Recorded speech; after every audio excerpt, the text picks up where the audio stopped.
And I'm going to ask this question. If the part of the bills that we are looking at today is also trying to fix many of the inherent challenges the EMS system is facing in our state. If those issues are resolved, perhaps many of your concerns would go away. Is that a fair way to look at it, or not quite?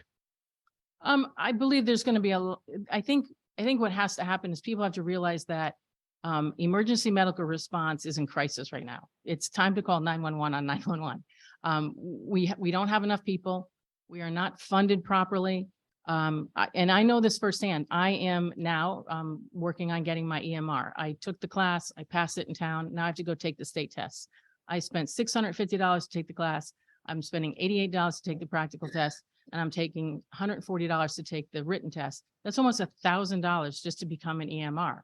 The paramedics and the EMTs spend even more. Nobody pays that, but the person who says, I want to help my town. That's a lot of money for the training.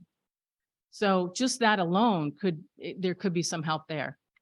The other thing that we need is OEMS and more staff of OEMS to be available. We have a service in town that's affiliated, not in town, I'm sorry, but in the state of Connecticut that I'm aware of, that is affiliated with one of our best hospitals, and they are expanding their service.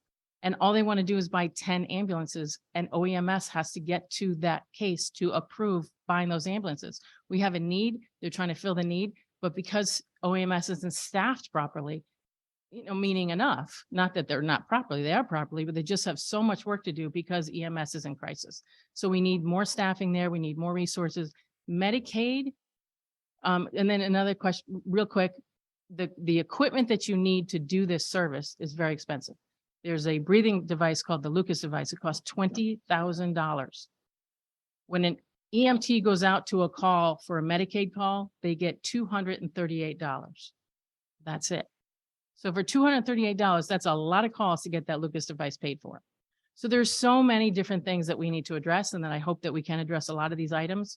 But if we can help work with OEMS, with our municipalities, I think we can have a better relationship with OEMS, and we can certainly lighten their load. So I think this bill is really great, and it gets us to the next step.